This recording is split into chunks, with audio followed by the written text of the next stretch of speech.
औज़ुबिल्लाहि मिनश्शैतानिर्रजीम बिस्मिल्लाहिर्रहमानिर्रहीम सल्लल्लाहु अलैहि हबीबिही सय्यदना मुहम्मदिन व आलिहि व सहाबिहि व बारका वसल्लम। या अल्लाह अपने सिर्फ नूर और सिर्फ अलीम से मदद फरमाइए ताकि अर्ज़ कर सकूँ। आज बात करेंगे याजूज माजूज के हवाले से। कुरान और हदीस में बयान हुआ है कि क़यामत से पहले इनका खरूज होगा। तो ये बड़ी अहम अलामत है जिसका जिक्र कुरान में भी है, हदीस में भी है और बाइबल में भी है, इसलिए इनके बारे में समझना और जानना बहुत लाजमी है। पर इससे पहले हमें ये समझना चाहिए कि इसराइली रिवायात क्या होती हैं। तो मुख्तसर बात यह है कि इसराइली रिवायात ये होती हैं कि जो यहूदियों के किस्से और कहानी हैं, ये इसराइली रिवायात हैं। और बदकिस्मती से ये मुसलमानों में भी आम हो चुकी हैं और मशहूर हो चुकी हैं और हमारी किताबों में भी दाखिल हो चुकी हैं। तो हदीस की भी कुछ किताबों में आ गई हैं और तफसीर में भी कुछ दाखिल हो चुकी हैं ये। तो इनसे बचना बड़ा लाजमी है। और ये इसराइली रिवायात हर जगह पर पढ़ी जा रही होती हैं और ख़ास तौर पर याजूज माजूज के मामले में बड़ी किस्से और कहानियाँ हैं कि उनका एक कान नीचे बिछा हुआ होगा, एक कान वो, दो कान होंगे इतने बड़े होंगे कि एक कान वो नीचे बिछा लेंगे, एक कान वो ऊपर पहन लेंगे। और इस तरीके की किस्से कहानियाँ, उनके कद बड़े लंबे होंगे, सब कुछ खा पी जाएंगे। तो इन मामलात पे बात करेंगे इंशाअल्लाह। समझते हैं कि इनके बारे में दुनिया में क्या तसव्वुरात हैं, कि दुनिया वाले क्या सोचते हैं। पहला तसव्वुर ये है इनके बारे में कि ये हैवान हैं। लोग ये समझते हैं ये समंदर में रहते हैं और इनकी हैयत और शक्ल व सूरत इंसान जैसी है। और दूसरा तसव्वुर इनके बारे में ये है कि ये हैवान, इंसान और हैवान का मजमुआ है। तीसरा तसव्वुर इनके बारे में ये है कि ये इंसान है। याजूज माजूज हज़रत नूह अलैहिस्सलाम के बेटे याफिस की औलाद हैं। ये तीन तसव्वुर हैं इनके बारे में। और इसमें दुरुस्त तसव्वुर जो है, जो कुरान की रोशनी में है, हदीस की रोशनी में है और मुफस्सरीन ने जो बयान किया है या मौरखीन का जिस बात पे इज्मा है वो ये है कि ये हज़रत नूह अलैहिस्सलाम की औलाद में से हैं। हज़रत नूह अलैहिस्सलाम के तीन बेटे थे, साम, हाम और याफिस, और ये याफिस की औलाद में से हैं। तो इब्तिदा करते हैं कि अल्लाह ताला का इरशाद है सूरतुल कहफ आयत नंबर 83 से 84। अल्लाह ताला का इरशाद है, और आपसे ज़ुल्करनैन के मुतालिक सवाल करते हैं। आप कहिए कि मैं अनकरीब तुम्हारे सामने इसका कुछ जिक्र करूँगा। बेशक हमने इनको ज़मीन में इक़्तिदार अता किया था और बेशक हमने इनको हर चीज़ का साजो सामान भी अता किया था। हम इससे पहले बयान कर चुके हैं, इस आयत की अब तफसीर हो रही है। हम इससे पहले बयान कर चुके हैं कि मुशरिकीन ने यहूद से कहा, हमारे यहाँ एक शख्स ने नबूवत का दावा किया है, हम अनपढ़ लोग हैं, तुम अहले किताब हो, तुम हमको कुछ ऐसे सवालात बताओ जिनके ज़रिए हम मालूम कर सकें कि वो अपने दावा नबूवत में सादिक हैं या काज़िब हैं। तब यहूद ने कहा, तुम इनसे रूह के मुतालिक सवाल करो और उन नौजवानों के मुतालिक सवाल करो जो गार में जाकर सो गए थे, और ज़ुल्करनैन के मुतालिक सवाल करो। रूह और असहाब काफ के मुतालिक तफसील गुजर चुकी है और इन आयात में ज़ुल्करनैन का जिक्र है। इस आयत में फरमाया है कि मैं अनकरीब तुम्हारे सामने इसका कुछ जिक्र करूँगा। तो कुफार जो थे, जो मुशरिकीन मक्का थे, वो गए, उन्होंने जाके कहा यहूद से कि हमारी तरफ एक शख्स आ गया, वो कहता मैं नबी हूँ, कुछ सवाल बता दो। तो उन्होंने ये 3 सवाल बताए। यहूद ने कहा कि ये 3 सवाल उनसे पूछो, अगर वो सच्चे नबी हैं तो सिर्फ सच्चा नबी ही इन 3 सवालों का जवाब दे सकता है कि ज़ुल्करनैन कौन है और रूह क्या है और असहाब काफ कौन है।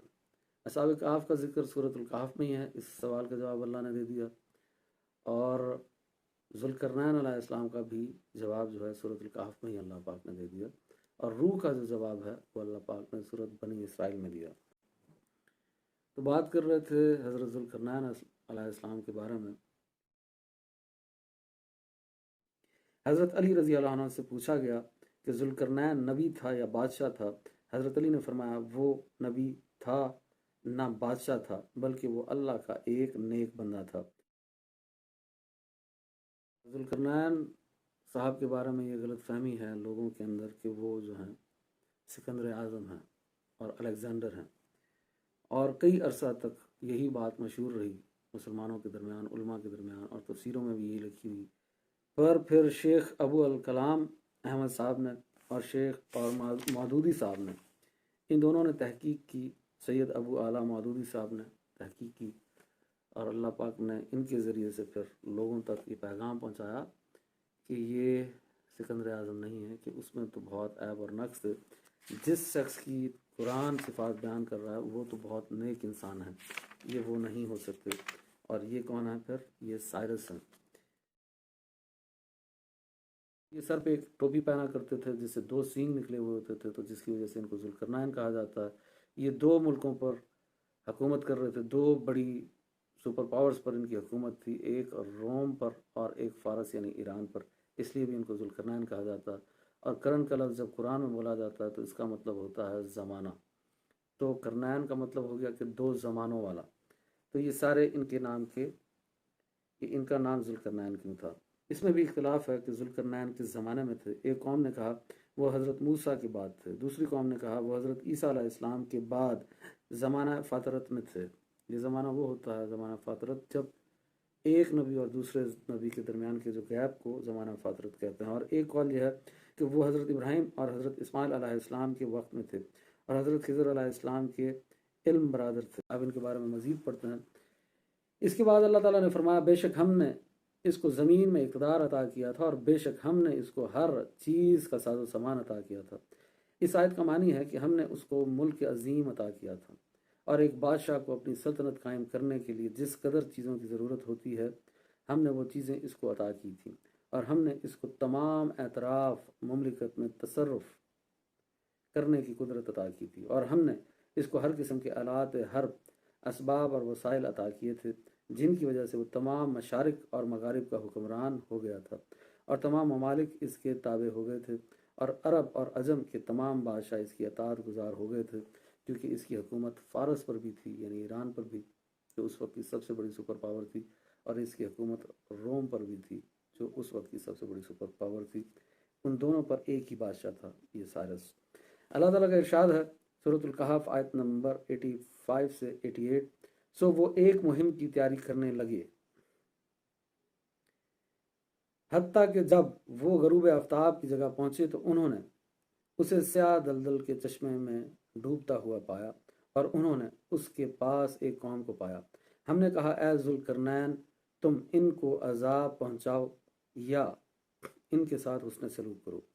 उसने कहा जिसने अपनी जान पर जुल्म किया तो अन करीब हम उसको सजा देंगे, फिर वो अपने रब की तरफ लौटाया जाएगा तो वो उसको बदतरीन अजाब देगा। और जो शख्स ईमान ले आया और उसने नेक अमल किए तो हम उसको अच्छा बदला देंगे और अन करीब हम उसको आसान कामों के अहकाम देंगे। सूरतुल कहफ आयत नंबर 85 से 88 तक का तर्जमा पढ़ा है। इसकी मुख्तसर तफसीर पढ़ते हैं। जुल्करनैन का पहला सफ़र मगरिब की तरफ था। जुल्करनैन ने मगरिब की जानिब सफ़र इख्तियार किया हत्ता कि वो ऐसी जगह पहुँच गया जहाँ पर ज़मीन और खुशकी की हद ख़त्म हो गई, यानी आगे समंदर आ गया और इसके बाद समंदर था वो बहर जुल्मात था। वो ट्यूनिस, अलजायर, मराकश और मगरबी ममालिक को फतह करता हुआ पहुँचा था और उसने वहाँ सूरज को एक स्याह दलदल में गरूब होता हुआ देखा। ऐन के मानी है चश्मा और हामिया के मानी है गारा, कीचड़ और दलदल। अगर आप शाम के वक्त समंदर के किनारे खड़े हों और दूर जहाँ आसमान और सतह समंदर के किनारे मिलते हुए नजर आए तो ऐसा लगेगा जैसे सूरज समंदर में डूब रहा हो, वरना हकीकत में सूरज ज़मीन और समंदर से बहुत बड़ा होता है। हकीकत में तो सूरज गरूब नहीं होता, पर अगर आप किसी समंदर के किनारे पर खड़े हों और सूरज उस वक्त डूब रहा हो तो ऐसा लगता है जैसे सूरज समंदर के अंदर डूब रहा है।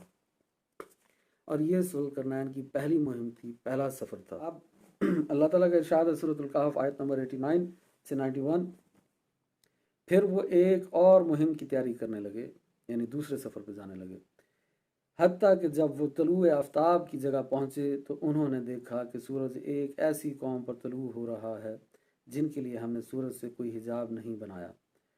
वाक़या इसी तरह है और हमारे इल्म ने इन तमाम वाक़यात का अहाता किया हुआ है। सूरतुल कहफ आयत नंबर 89 से 91। जानिब मगरिब की फतुहात करने के बाद जुल्करनैन मशरिक़ की जानिब रवाना हुआ और वो ऐसी जगह पहुँच गया जहाँ सबसे पहले सूरज तलू होता है।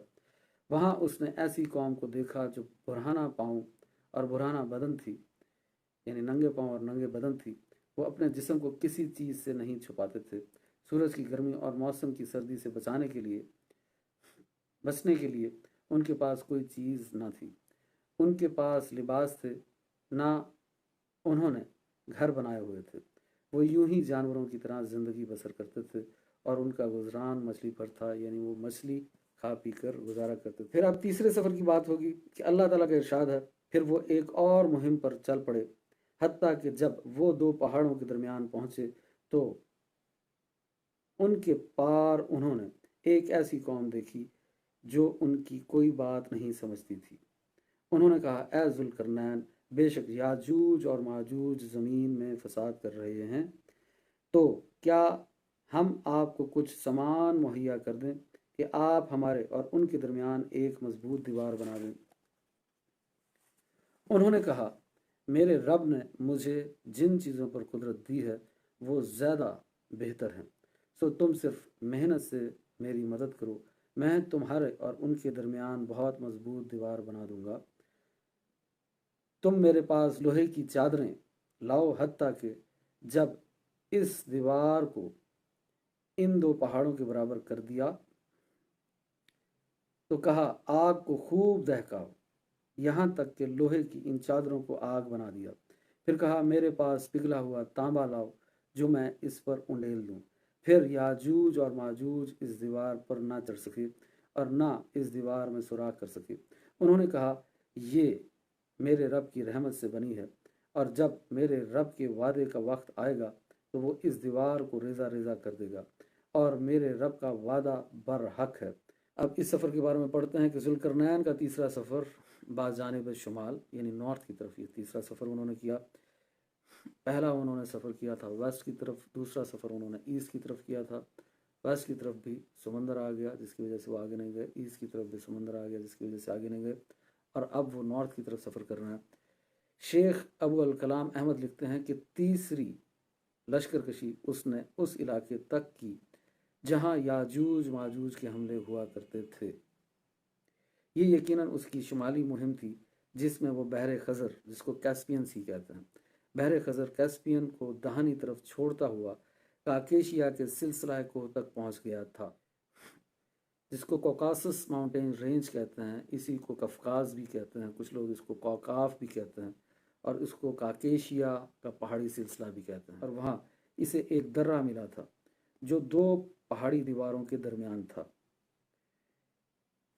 اب ادھر بلیک سی، ادھر کیسپین سی، بیچ میں پہاڑی سلسلہ، اور بیچ میں ایک چھوٹا سا راستہ ہے جس کو بند کرنا ہے، اور اس کی اس طرف پہاڑوں کی اس طرف نارتھ ہے۔ تو وہ نارتھ سے یاجوج ماجوج کی آرمی آتی تھی جو جنگلی اور وحشی قبائل تھے، اور وہ ادھر جو لوگ بستے تھے ان پر حملے کرتے تھے، فساد کرتے تھے، اور ان کے جانور اٹھا لیتے تھے، ان کی عزتیں لوٹ لیتے تھے، ان کے مال لوٹ لیتے تھے۔ تو وہاں پر دیوار یہ بنائی گئی تھی جو دو پہاڑی دیواروں کے درمیان تھا۔ اسی راہ سے یاجوج ماجوج آ کر اس طرف کے علاقے میں تخت و تاراج کیا کرتے تھے، اور یہیں اس نے سد تعمیر کی، یعنی دیوار تعمیر کی۔ کس نے؟ ذوالقرنین نے۔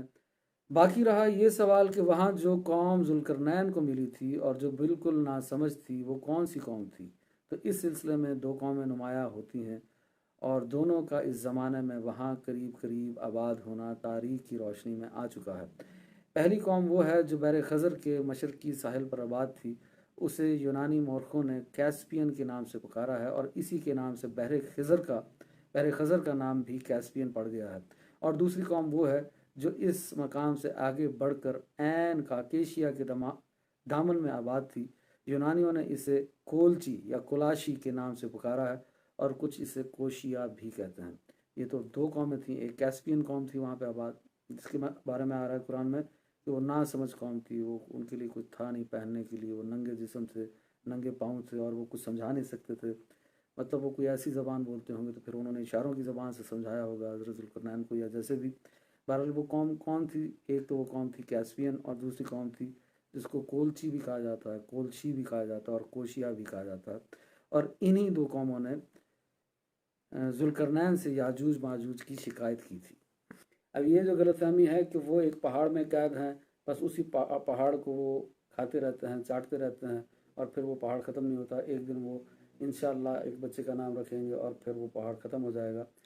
ये कुछ मन गढ़ंत रिवायतों में भी आता है और एक ज़ईफ़ रिवायत में भी आता है, तिरमिज़ी में ये रिवायत मिलती है। बहरहाल ये दुरुस्त बात नहीं है, हर कोई जानता है और कुरान भी यही बयान कर रहा है और तफसीर में भी यही बयान हो रहा है कि नॉर्थ का वो पूरा हिस्सा उनके पास था। वो नॉर्थ में ही रहते थे पहले भी, वो नॉर्थ से इधर आते थे साउथ में, हमले करते थे और फिर वापस चले जाते थे। इधर रहने वाली कौमें जो थी दो, कुलाची और कैस्पियन, जो दो कौमें थी, उन्होंने शिकायत की थी हज़रत ज़ुल्करनैन से। अल्लाह के हुक्म से हज़रत ज़ुल्करनैन ने फिर दीवार बना दी थी। तो वो दीवार बना दी तो वो नॉर्थ में ही रहे। फिर उसके बाद वो पूरी नॉर्थ का हिस्सा, ज़मीन का वो हिस्सा उन्हीं के पास था हमेशा, वो किसी एक पहाड़ में कैद नहीं थे।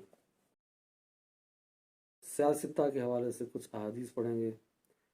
सियासत्ता हदीस की 6 मशहूर किताबें हैं और उनमें 44 सही अहादीस मौजूद हैं। इनमें से कुछ हसन हैं और 44 अहादीस मौजूद हैं पूरी सियासत्ता में जिनका ताल्लुक़ याजूज माजूज से है।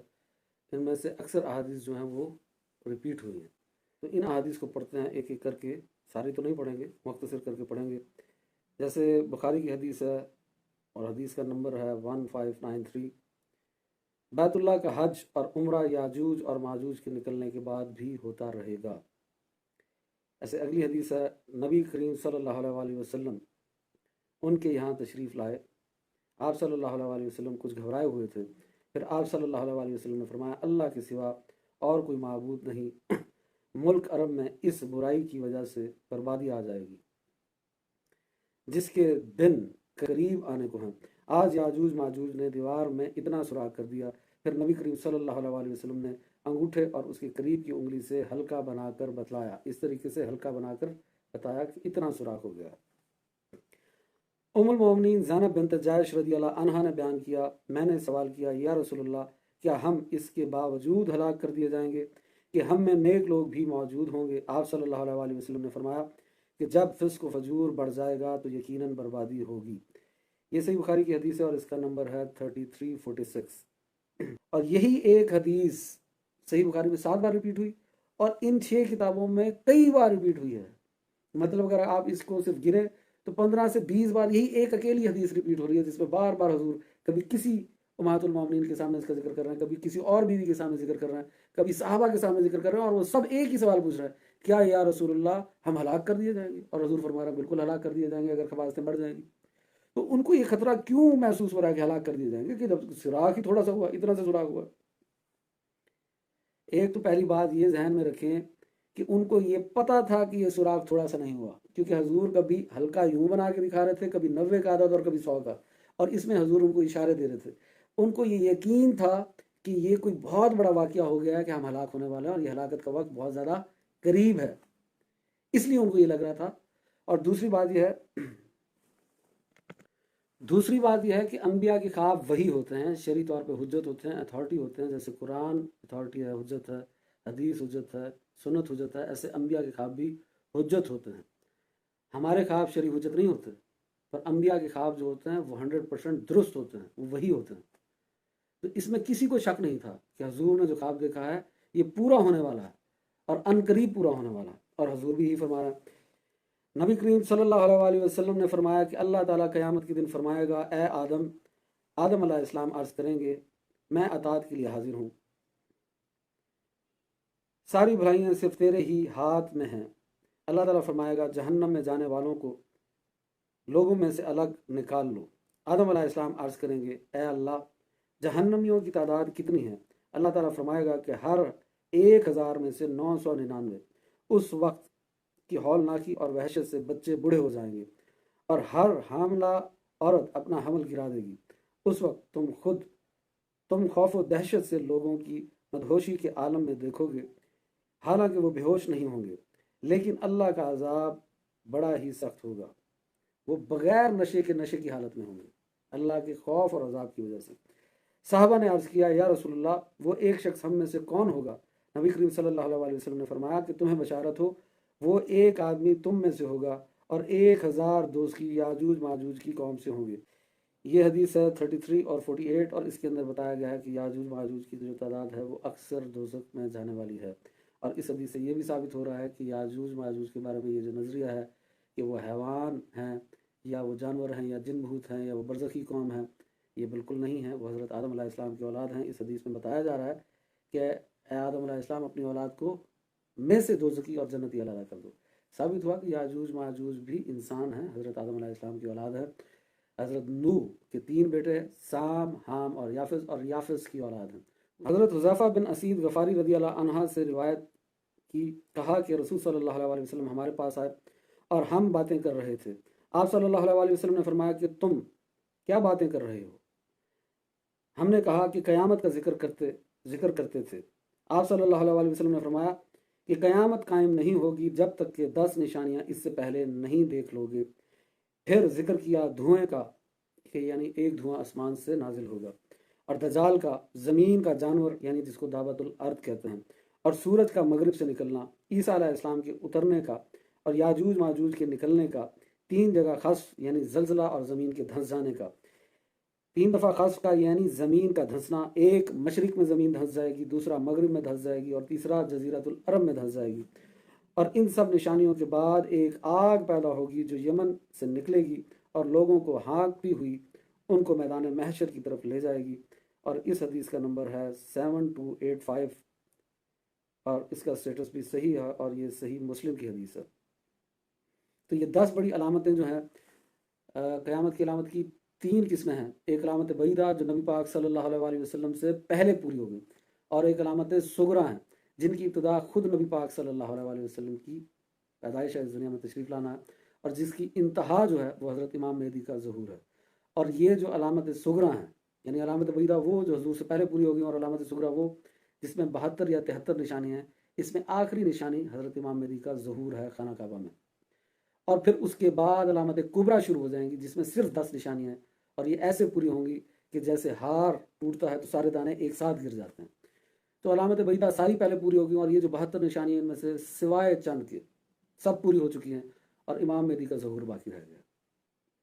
पर अभी तक लोगों के नज़दीक क़यामत करीब नहीं पहुंची, हालांकि ये निशानियां पूरी हो चुकी हैं। और फिर अगली हदीस है कि हज़रत नवाज़ बिन समान रज़ी अल्लाह अन्हु बयान करते हैं, और अल्लाह ताला याजूज और माजूज को भेजेगा, वो हर बुलंदी से बासूरत फिसलते हुए आएंगे बड़ी तेज़ी से। एक तो यहाँ बुलंदी से मुराद पहाड़ भी हो सकते हैं, ऊंची जगह भी हो सकती हैं, और यहाँ बुलंदी से मुराद ये भी हो सकता है कि जितने भी मिज़ाइल होते हैं वो आप देखें कि ज़मीन से जब ऊपर जाते हैं तो फिर ऊपर से नीचे की तरफ आते हैं, तो मिज़ाइल्स जो हैं उनके ज़रिए से अटैक करेंगे, सेटेलाइट के ज़रिए से अटैक करेंगे, या जितने भी जहाज़ों के ज़रिए हमले होते हैं तो जहाज़ जो हैं वो बुलंदी से ही आते हैं। तो ये भी तावीलें की जा सकती हैं जो कि उलमा ने की हैं। और इनकी पहली जमात बहर तिब्रियास्तान से गुजरेगी। ये बहर तिब्रिया है जिसे सी ऑफ गैलिली भी कहते हैं, ये इसराइल के अंदर मौजूद है, एक झील है, तो इसका पानी बहुत कम हो चुका है। तो ये यहाँ से जमातें जो हैं याजूज माजूज की गुजरेंगी और वहाँ का तमाम पानी पी जाएंगी। फिर दूसरी जमातें वहाँ से गुजरेंगी तो वो कहेंगी कि यहाँ पर किसी वक्त पानी था। अब ये सही रिवायत है और इसके अंदर ये आ रहा है कि वो सारा पानी पी जाएंगी, तो ये फिर वही बात आ गई कि एक तो आप यही कह सकते हैं कि वो सारा पानी पी जाएं, पर वो तो इंसान है, हज़रत आदम अलैहिस्सलाम की औलाद हैं, और सारा पानी कैसे इंसान पी सकता है? दरियाओं का, समंदरों का तो नहीं पिया जा सकता। तो इसमें जो अकल में आने वाली बात है उसके लिए ये तावील है कि सारा पानी पी जाने से मुराद ये है कि वहाँ पे वो अपने डैम बना लेंगे, वो अपनी फसलों को पानी पिला देंगे, या अपने किसी और काम में उसको इस्तेमाल कर लेंगे। आज भी पूरी दुनिया में फसलें काश की जाती हैं, मैं खुद भी काश करता हूँ, तो हमारी हफ्ते के अंदर 2 पानी की बारियाँ होती हैं। समझाने के लिए अर्ज़ कर रहा हूँ।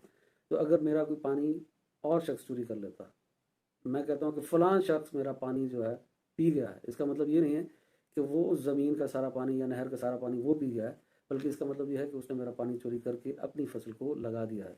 तो इन अहादीस की ये तावील भी हो सकती है, और ये बातें जो हैं ये ज़्यादा अकल के करीब लगती हैं और नेचुरल इवेंट्स के करीब लगती हैं। अल्लाह पाक ज़्यादातर इस दुनिया में जो मामलात हैं वो नेचुरल इवेंट्स के मुताबिक ही होते हैं, अननेचुरल इवेंट्स नहीं होते। अल्लाह पाक कादिर है, कुछ भी दिखा दे, हर चीज़ पे कादिर है। आम तौर पर ऐसा नहीं होता, इसलिए इन अहादीस की ये तावीलें भी कुछ उलमा ने की हैं। अल्लाह के नबी हज़रत ईसा अलैहिस्सलाम और उनके असहाब महसूर हो जाएंगे, यानी कैद हो जाएंगे, हत्ता कि उनमें से किसी एक के नज़दीक बैल की सीरी भी तुम में से एक के 100 दिनार से अफजल होगी।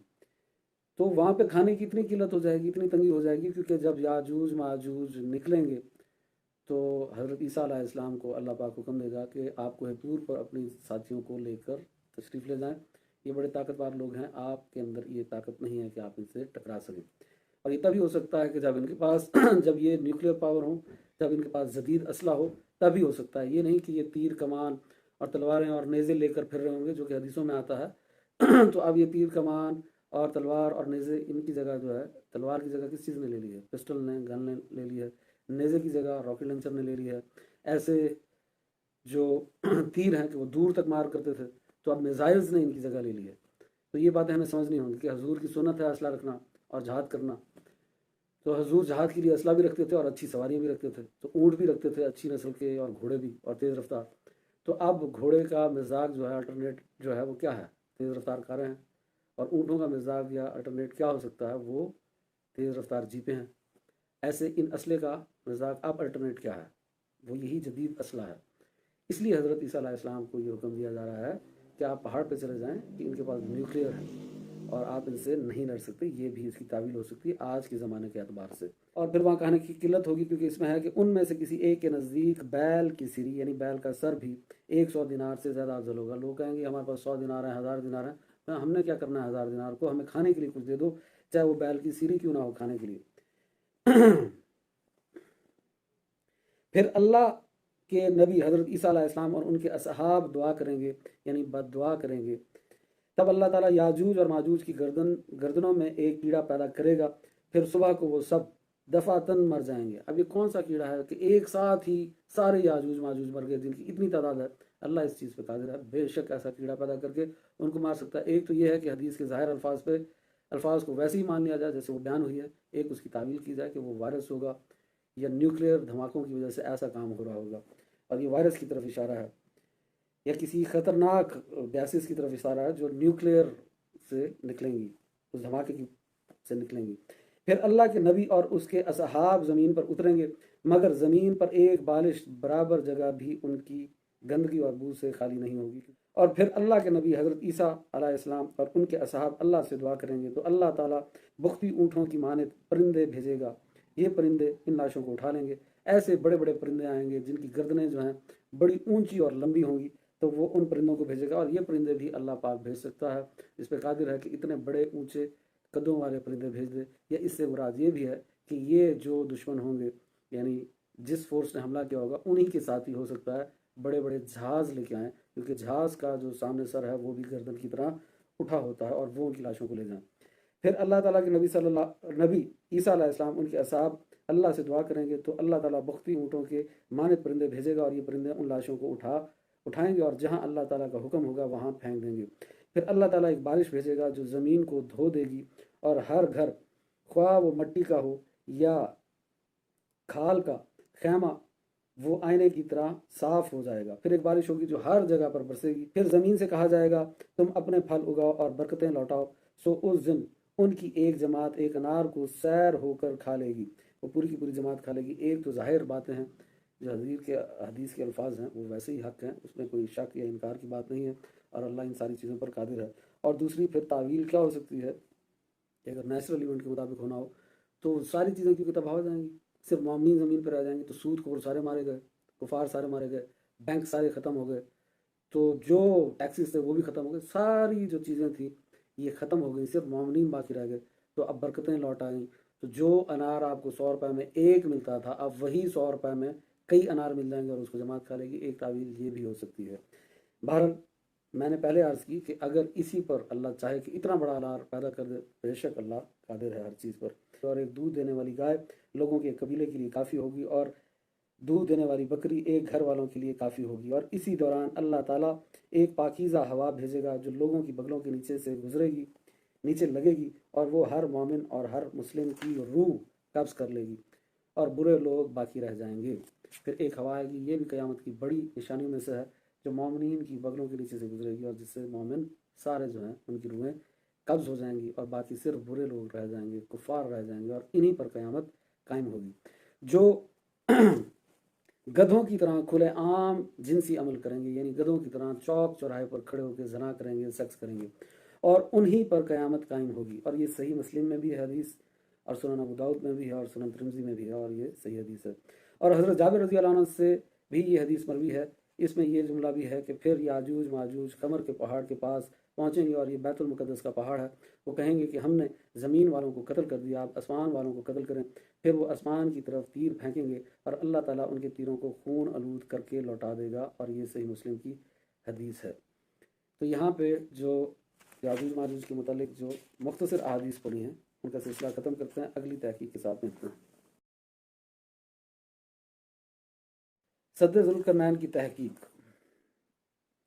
شیخ ابو الکلام احمد لکھتے ہیں کہ اب ایک سوال اور غور طلب ہے کہ ذوالقرنین نے جو سد تعمیر کی تھی، یعنی دیوار تعمیر کی تھی، وہ درہ داریال کی سد ہے یا دار بند کی دیوار ہے، یا دونوں ہیں؟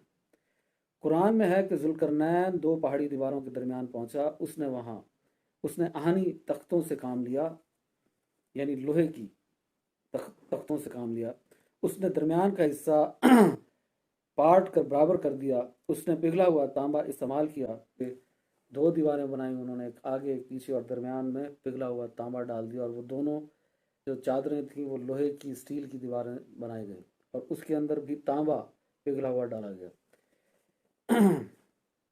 تو تعمیر کی یہ تمام خصوصیات کسی طرح بھی دار بند کی دیوار پر صادق نہیں آتی۔ یہ پتھر کی بڑی بڑی سلوں کی دیوار ہے۔ آپ ابھی بھی نیٹ پہ لکھیں گے سائرس دی گریٹ وال تو آپ کو کافی تصویریں ملیں گی، اور وہ اسی دیوار کی ملیں گی جو بڑے بڑے پتھروں سے بنی ہوئی اور بڑے بڑے اینٹوں سے بنی ہوئی ہے۔ یہ دیوار نہیں ملے گی جس کا یہاں پہ ذکر ہو رہا ہے، کیونکہ یہ دیوار ٹوٹ چکی ہے۔ اس دیوار کی ویڈیو بھی ہے میرے پاس، وہ میں آپ کو انشاءاللہ اس ویڈیو کا لنک بھی لگا دوں گا اس کی ڈسکرپشن میں، آپ وہاں سے وہ ویڈیو دیکھ سکتے ہیں، یوٹیوب پہ وہ ویڈیو موجود ہے۔ کوئی حسین صاحب ہیں، ڈاکٹر حسین صاحب، وہ وہاں جا کے انہوں نے وہ ویڈیو بنائی ہے، وہ دکھا رہے ہیں، وہاں پہ تو ٹرک پھر رہے ہیں، گاڑیاں پھر رہی ہیں۔ تو بہرحال اس پہ بات کرتے ہیں کہ یہ تمام خصوصیات کسی طرح بھی داربند کی دیوار پر صادق نہیں آتی۔ یہ پتھر کی بڑی بڑی سلوں کی دیوار ہے اور دو پہاڑی دیواروں کے درمیان نہیں ہے، بلکہ سمندر سے پہاڑ کے بلند حصے تک چلی گئی ہے۔ اس میں آہنی تختیوں اور پگھلے ہوئے تانبے کا کوئی نشان نہیں ملتا، پس یہ قطعی ہے کہ ذوالقرنین والی سد کا اطلاق اس پر نہیں ہو سکتا۔ البتہ درہ داریال کا مقام ٹھیک ٹھیک قرآن کی تصریحات کے مطابق ہے۔ یہ دونوں پہاڑی چوٹیوں کے درمیان ہے، اور جو سد تعمیر کی گئی ہے اس نے درمیان کی راہ بالکل مسدود کر دی ہے، چونکہ اس کی تعمیر میں آہنی سلوں سے کام لیا گیا تھا۔ اس لیے ہم دیکھتے ہیں کہ جارجیا میں آہنی دروازے کا نام قدیم سے مشہور چلا آتا ہے، اور اس کا ترجمہ ترکی میں دمر کپو مشہور ہو گیا ہے۔ بلیک سی ہے، اس کی اس سائڈ پہ کیسپین سی ہے، درمیان میں کوکاسس ماؤنٹین رینج ہے، اور وہاں پہ ایک خالی جگہ تھی، اس خالی جگہ پر یہ دیوار بنائی گئی تھی، اور اس دیوار کی لمبائی جو تھی وہ 50 میل تھی، اور اس دیوار کی جو اونچائی تھی وہ 290 فٹ تھی، اور کچھ روایتوں میں آیا کہ وہ 30 فٹ تھی، اور اس دیوار کی جو چوڑائی تھی وہ صرف 10 فٹ تھی۔ تو کچھ علماء نے یہ کہا ہے کہ یہ صرف جگہ تو وہی ہے، داربند کے پاس داریال ہی ہے، کچھ نے کہا یہ داربند نہیں ہے، داربند کی دیوار نہیں ہے بلکہ داریال کی، اور کچھ نے کہا یہ داربند اور داریال دونوں کی دیوار ہے۔ بہرحال اس سے مراد دیوار چین نہیں ہے۔ ایک تو یہ غلط فہمی کہ وہ دیوار چین ہے، ایک آسٹریلیا میں بھی ایک اور دیوار بنی ہوئی ہے جو 1100 کلومیٹر لمبی ہے، وہ بھی ٹوٹ چکی ہے، اور اس کے بارے میں بھی یہی کہا جاتا ہے کہ شاید وہ بھی ذوالقرنین علیہ السلام کی بنائی دیوار ہو سکتی ہے۔ بہرحال اس دیوار میں بھی یہ خوبی موجود نہیں ہے، کیونکہ وہ لوہے کی اسٹیل کی نہیں بنی ہوئی، اور دیوار چین بھی آپ سب جانتے ہیں لوہے اور اسٹیل کی نہیں ہے، پتھروں کی بنی ہوئی ہے، اور یہ داربند والی دیوار بھی اسٹیل کی نہیں ہے، تو ایک ہی دیوار ہے جو داریال والی ہے۔ بہرحال ذوالقرنین کی اصلی سد یہی سد ہے۔ ہو سکتا ہے کہ اس کے بعد خود اس نے یا اس کے جانشینوں نے یہ دیکھ کے کہ کاکیشیا کا مشرقی ڈھلوان بھی خطرے سے خالی نہیں ہے، داربند کی دیوار تعمیر کر دی ہو، اور نو شیروان نے اسے مضبوط کیا ہو، یا ممکن ہے کہ فی الحقیقت نو شیروان ہی کی تعمیر ہو۔ داربند کی دوہری دیوار 1794 تک موجود تھی، جس کی تصویر ایک روسی سیاح کی بنائی ہوئی ایچ والڈ نے اپنی کتاب کوکاسس میں نقل کی ہے، لیکن 1904 میں جب پروفیسر جیکسن نے اس کا معائنہ کیا تو گو آثار باقی تھے، لیکن دیوار گر چکی تھی۔ امام جریر طبری اور ابن کثیر نے اپنی تاریخوں میں یہ واقعہ لکھا ہے، اور یاقوت نے بھی معجم البلدان میں اس کا حوالہ دیا ہے کہ حضرت عمر رضی اللہ عنہ نے آذربائیجان کی فتح کے بعد 22 ہجری میں سراقہ بن عمر کو باب الالباب ڈاربند کی مہم پر روانہ کیا، اور سراقہ نے عبد الرحمن بن ربیعہ کو اپنے مقدمۃ الجیش کا افسر بنا کر بھیجا۔ عبد الرحمن جب آرمینیا کے علاقے میں داخل ہوئے تو وہاں کے فرما روا شہر براز نے جنگ کے بغیر اطاعت قبول کر لی۔ اس کے بعد انہوں نے باب الالباب کی طرف پیش قدمی کا ارادہ کیا۔ اس موقع پر شہر براز نے ان سے کہا کہ میں نے اپنے ایک آدمی کو سد ذوالقرنین کا مشاہدہ اور اس علاقے کے حالات کا مطالعہ کرنے کے لیے بھیجا تھا۔ چنانچہ اس نے عبد الرحمن کے سامنے اس شخص کو پیش کر دیا، اور یہ حوالہ تھا تبری کا جلد نمبر 3 صفحہ نمبر 238 سے 239، اور البدایہ والنہایہ جلد نمبر 7 اور صفحہ نمبر 122 سے 125۔ اور اس واقعے کے 200 برس بعد عباسی خلیفہ واسق 227 ہجری سے 232 ہجری نے سد ذوالقرنین کا مشاہدہ کرنے کے لیے سلام الترجمان کی قیادت میں 50 آدمیوں کی ایک مہم روانہ کی، جس کے حالات یاقوت نے معجم البلدان میں اور ابن کثیر نے البدایہ والنہایہ میں خاصی تفصیل کے ساتھ بیان کیے ہیں۔ ان کا بیان ہے کہ یہ وفد سامرا سے تفلیس، وہاں سے خزر کے ملک میں داخل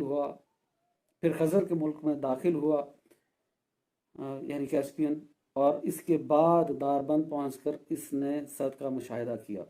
البدایہ والنہایہ جلد نمبر 2 صفحہ نمبر 111 اور جلد نمبر 7 صفحہ نمبر 122 سے 125۔ حضرت عمر نے بھی لشکر بھیجا، ایک روایت میں ہے کہ حضرت عثمان نے بھی لشکر بھیجا، پھر 2 عباسی خلفاء نے لشکر بھیجا، اور یہاں پہ جو میں نے بات عرض کی ہے اس میں صرف حضرت عمر کا ذکر آیا اور ایک عباسی خلیفہ کا ذکر آیا واسق صاحب کا، کہ یہ سب کے نزدیک یہ جو دیوار ہے یہی کوکاسس کی دیوار کو ہی یہ سب سد ذوالقرنین سمجھا کرتے تھے کہ یہی دیوار ہے جو حضرت ذوالقرنین نے بنائی تھی۔ اور آخری بات پڑھیں گے، پیر محمد کرم شاہ الازہری متوفہ 1418 ہجری لکھتے ہیں کہ آخر میں ہمیں یہ تحقیق کرنا ہے کہ سائرس نے جو سد تعمیر کی تھی اس کا محل وقوع کہاں ہے۔ بحر خزر کے مغربی ساحل پر ایک قدیم شہر داربند آباد ہے، یہ ٹھیک اس مقام پر واقع ہے جہاں کاکیشیا کا سلسلہ کو ختم ہوتا ہے اور بحر خزر سے مل جاتا ہے۔ یہاں ایک دیوار ہے جس کا طول 50 میل اور اونچائی 29 فٹ ہے۔ ایک جگہ پہ 290 فٹ تھی اور یہاں پہ اونچائی انہوں نے 29 فٹ لکھی ہے، اور موٹائی 10 فٹ ہے۔ اس مقام سے مغرب کی طرف درہ دانیال ہے جو 2 بلند پہاڑوں سے گھرا ہوا ہے۔ یہاں بھی قدیم زمانے سے ایک دیوار ہے اور اسے آہنی دیوار کے نام سے پکارا جاتا ہے، یعنی اسٹیل کی بنی ہوئی، لوہے کی بنی ہوئی دیوار کے نام سے پکارا جاتا ہے۔ یہ ضیاء القرآن جلد نمبر 3 صفحہ نمبر 50 پہ لکھا ہوا ہے۔ ہم نے ذوالقرنین کے مبحث میں پوری تفصیل سے کام لیا ہے، کیونکہ زمانہ حال کے مترجمین قرآن نے جو قرآن پر اعتراض کرتے ہیں اس مقام کو سب سے زیادہ استہزاء کا نشانہ بنایا ہے۔ اس مقام پہ یعنی ذوالقرنین کا جب واقعہ آتا ہے وہ اس پہ بہت زیادہ ہنسی مذاق اڑاتے ہیں، اور وہ کہتے ہیں کہ ذوالقرنین کی کوئی تاریخی اصلیت نہیں ہے، ایسا کوئی شخص موجود نہیں تھا جس کا نام ذوالقرنین ہو، ایسا کوئی بادشاہ موجود نہیں تھا جس کو تم ذوالقرنین کہتے ہو، یہ تمہاری قصے کہانی ہیں، تمہارے نبی نے یہ قصے کہانی ہے تو بناؤز باللہ بنا کے پیش کیے ہیں۔ اس لیے ضروری تھا کہ ایک مرتبہ یہ مسئلہ اس طرح صاف کر دیا جائے کہ شک و تردد کا کوئی پہلو باقی نہ رہے۔ یہاں پہ آج کی ہماری بات مکمل ہو چکی ہے، اور بات یہ ہو رہی ہے کہ یہ دیوار جو ہے 50 فٹ لمبی ہے اور لوہے کی دیوار ہے، اور ذوالقرنین نے بنائی ہے، جس کو آج کل مورخین کے نزدیک اور کچھ مفسرین کے نزدیک یہ جو ہے یہ سائرس دی گریٹ ہیں جنہوں نے یہ دیوار بنائی، اور وہی ذوالقرنین ہے۔ اور کچھ نے پہلے یہ کہا تھا کہ وہ الیگزینڈر دی گریٹ ہیں اور انہوں نے یہ دیوار بنائی ہے۔ بہرحال خلاصہ کرام اس بات کا یہ ہے کہ یہ دیوار جس نے بھی بنائی ہے یعنی وہ سائرس ہے یا الیگزینڈر ہے، پر یہ دیوار اب ٹوٹ چکی ہے۔ اصل بات یہ ہے کہ یہ دیوار ٹوٹ چکی ہے، یہ دیوار اب وہاں موجود نہیں ہے۔ اس دیوار کے کچھ اثرات باقی ہیں پر اصل میں وہ دیوار نہیں ہے۔ جب وہ دیوار ٹوٹ چکی ہے تو جو یاجوج ماجوج کا باہر نکلنا تھا قیامت کے قرب میں یہ واقعہ ہو چکا ہے، ان کی ابتدا ہو چکی ہے، وہ باہر آ چکے ہیں۔ اب میں کئی بار یہ عرض کرتا ہوں کہ ترتیب یہ تھی قیامت کی علامت کی کہ پہلے امام مہدی کا ظہور ہونا، پھر دجال کا آنا، پھر حضرت عیسیٰ علیہ السلام کا آنا، اور پھر یاجوج ماجوج کا حملہ ہونا۔ تو یہ تو ترتیب الٹی ہو جائے گی، تو یہ ترتیب غلط نہیں ہو رہی وہ اس اعتبار سے کیونکہ وہ صرف پہلے نکل آئے ہیں اور انہوں نے پہلے حملے کر دیے ہیں۔ آخری اور بڑا حملہ وہ اسی ترتیب سے کریں گے، اور ان کو ٹائم چاہیے تھا کہ قیامت کی بہت بڑی نشانی ہے جو قرآن حدیث میں اور بائبل میں بیان ہوئی ہے، اور پوری دنیا کے پھاٹک پہ، پلیٹ فارمز پہ انہوں نے قبضہ کرنا تھا۔ تو سارے پلیٹ فارم پہ، ریاست پہ، سیاست پہ، سائنس پہ، ٹیکنالوجی پہ، علم پہ، ہر چیز پہ انہوں نے قبضہ کرنا تھا۔ اس قبضہ کرنے میں ان کو وقت لگنا ہے، تو اس لیے یہ دیوار ٹوٹ چکی اور وہ جا کے دنیا کے مختلف ممالک میں آباد ہو گئے۔ اور مورخین آج بھی یہ بتاتے ہیں کہ وہ جب نکلے تو کہاں پر آباد ہوئے ہوں گے، تو جن ملکوں کی طرف وہ اشارہ کرتے ہیں ان کے نام یہ لیتے ہیں وہ کہ امریکہ میں، رشیا میں، چائنا میں، آسٹریلیا میں، یورپ میں، انڈیا میں، ترکی میں اور کینیڈا میں۔ ان 8 ملکوں کا وہ نام لیتے ہیں کہ یہاں پہ یافس کی اولاد جو ہے موجود ہے۔ ویسے تو پوری دنیا میں موجود ہے، پر یہاں پر یافس کی اولاد جو ہے وہ کثرت کے ساتھ موجود ہے، اور انہی میں سے زیادہ تر لوگ وہ جو ہیں وہ حکمران ہیں۔ ان 8 میں بھی زیادہ تر آپ کو جو پڑھنے کو ملے گا تاریخ میں وہ یہ ملے گا کہ سب سے زیادہ امریکہ میں، اور پھر آسٹریلیا میں، اور پھر یورپ میں یہ لوگ آباد ہو چکے ہیں۔ تو پہلے یہ جنگلی اور وحشی قبائل تھے اور فساد فی الارض کرتے تھے، اب وہ وہاں سے باہر نکلے، اللہ بہتر جانتا ہے، اس کے بعد وہ سویلائز ہو گئے، مہذب ہو گئے، پڑھے لکھے ہو گئے، اور اب وہ کلین شیف ہو گئے ہوں گے، پینٹ شرٹ میں، ٹائی کوٹ میں آ گئے ہوں گے۔ آپ نے اس کے جو آ رہا ہے تھم نیل آپ دیکھیں گے جو اس بیان کے اوپر آ رہا ہے، لیکچر کے اوپر، اس پہ آپ دیکھیں کہ ایک سائڈ پہ وہ جنگلی نظر آ رہے ہیں اور دوسری سائڈ پہ انہوں نے پینٹ کوٹ پہنا ہوا۔ تو یہ پاسبل ہے کہ ایسا ہو، کیونکہ تاریخ میں یہ لکھا گیا ہے کہ یہ دیوار کب سے ٹوٹ چکی ہے اور وہ باہر نکل چکے ہیں، اور یافس کی اولاد اب ان ملکوں میں آباد ہے جن کا میں ذکر کر چکا ہوں۔ تو وہ اس حملے کی تیاری کر رہے ہیں، اور ہم یہی سوچ رہے ہیں کہ کوئی بڑے کانوں والے آئیں گے جو ہم پر حملہ کریں گے، اور ان کے قد جو ہیں وہ درختوں جتنے بڑے بڑے ہوں گے، اور کسی کے نزدیک وہ ایک ایک بالش کے ہوں گے، دو دو بالش کے ہوں گے۔ تو پھر ایسی قوم تو کبھی قیامت تک نکلے گی نہیں، اور پھر یہ نشانی پوری نہیں ہوگی، اور توبہ نعوذ باللہ پھر قرآن کی آیات پہ شک آئے گا اور احادیث پہ شک ہوگا۔ تو اس لیے ان کا صحیح حلیہ ہمیں پتہ ہونا چاہیے کہ اب وہ جنگلی قبائل اور وحشی قبائل نہیں ہیں، بلکہ باہر نکل کے وہ سویلائز اور مہذب ہو چکے ہیں، اور انہوں نے روایات کے مطابق، علامات کے مطابق دنیا کے اہم بڑے پھاٹکوں اور پلیٹ فارمز پہ قبضہ کر لیا ہوگا، تبھی تو وہ اس قابل ہوں گے کہ جب حضرت عیسیٰ علیہ السلام آئیں تو وہ ان پر حملہ کریں۔ 2 مقامات پہ، 2 صورتوں میں یاجوج ماجوج کا ذکر اللہ نے قرآن میں فرمایا ہے۔ ایک سورۃ الکہف میں بیان فرمایا ہے جو کہ 18ویں صورت ہے، اور ایک سورۃ الانبیاء میں ذکر کیا ہے جو کہ 21ویں صورت ہے۔ سورۃ الکہف کا ہم ترجمہ بھی پڑھ چکے ہیں، تفسیر بھی پڑھ چکے ہیں، اور سورۃ الانبیاء میں جو وہ 2 آیات ہیں ان کا ذکر کریں گے۔ اللہ تعالیٰ فرماتا ہے سورۃ الانبیاء آیت نمبر 95 اور 96، اور جس بستی کے لوگوں کو ہم ہلاک کر چکے ہیں ان کا لوٹ کر آنا محال ہے، ناممکن ہے، حتیٰ کہ یاجوج اور ماجوج کی رکاوٹ کو کھول دیا جائے اور وہ ہر بلندی سے دوڑتے ہوئے آئیں گے۔ آیت نمبر 95 کی پہلے تفسیر دیکھتے ہیں جو مفسرین نے کی ہے۔ اس آیت کا ظاہری معنی تو یہی ہے کہ جس قوم کو ہم اس کے کفر پر اصرار کی وجہ سے عذاب سے ہلاک کر چکے ہیں اس کا پھر دنیا میں امتحان کے لیے آنا شرعاً ممکن نہیں ہے۔ یہ معنی اکرمہ، قتادہ اور مقاتل سے منقول ہے۔ حکیم عثمانی صاحب کیا فرماتے ہیں، وہ کہتے ہیں کافر لوگ یہ کہا کرتے تھے کہ اگر مرنے کے بعد دوبارہ زندگی آنے والی ہے تو جو کافر پہلے مر چکے ہیں انہیں زندہ کر کے اب ان کا حساب کیوں نہیں لیا جاتا۔ یہ آیت اس کا جواب دے رہی ہے کہ حساب و کتاب اور جزا و سزا کے لیے اللہ تعالیٰ نے ایک وقت مقرر کر رکھا ہے، اس سے پہلے کسی کا زندہ ہو کر اس دنیا میں آ جانا ممکن نہیں ہے۔ سورۃ الانبیاء آیت نمبر 95 کے بارے میں یہ بتا رہے ہیں، اور حرام ہے اس بستی پر جسے ہم نے ہلاک کر دیا کہ پھر لوٹ کر آئیں۔ اور کچھ علماء کی یہ رائے بھی ہے، جیسے شیخ عمران حسین صاحب ہیں، وہ یہ فرماتے ہیں کہ اس بستی سے مراد اسرائیل کی بستی ہے، کیونکہ یہاں قریہ کا لفظ بولا گیا اور یہ کسی چھوٹی جگہ اور بستی کے لیے بولا جاتا ہے۔ شہر کے لیے بھی بولا جا سکتا ہے اور دنیا کے لیے بھی بولا جا سکتا ہے، کیونکہ دنیا عالم کے مقابلے میں، کائنات کے مقابلے میں، یونیورس کے مقابلے میں ایک چھوٹی سی بستی لگتی ہے،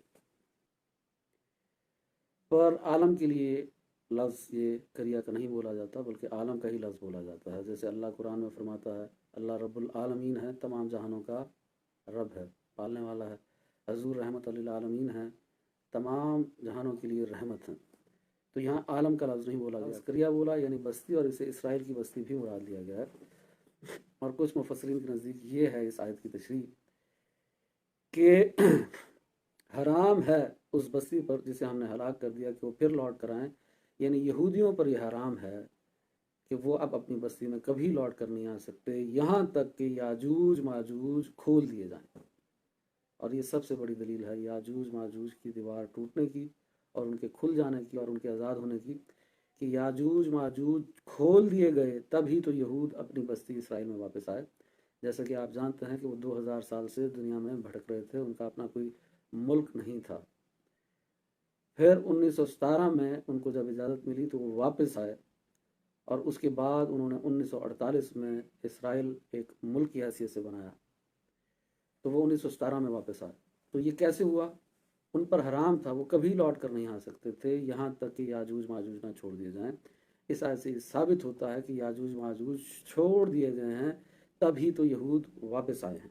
उन उलमा की बात मान ली जाए जो कहते हैं कि इस आयत से मुराद आलम बरज़ख ही है, तो फिर अगली आयत से इसका क्या राब्ता बनता है, क्या कनेक्शन बनता है? आयत नंबर 95 और 96 का क्या राब्ता बनेगा?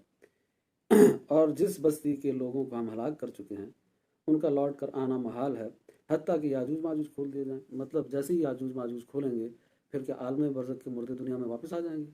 ये तो कई आयात का इनकार हो जाएगा अगर इस तशरीह को मान लिया जाए। इन बातों से साबित यही होता है कि ये जो दूसरी तफसीर जिन उलमा ने बयान की है वो ज़्यादा बेहतर है कि इस बस्ती से मुराद यहूद की बस्ती है, इसराइल की बस्ती है, और इसराइल वाले तब तक वापस नहीं आ सकते जब तक याजूज माजूज खोल ना दिए जाएं।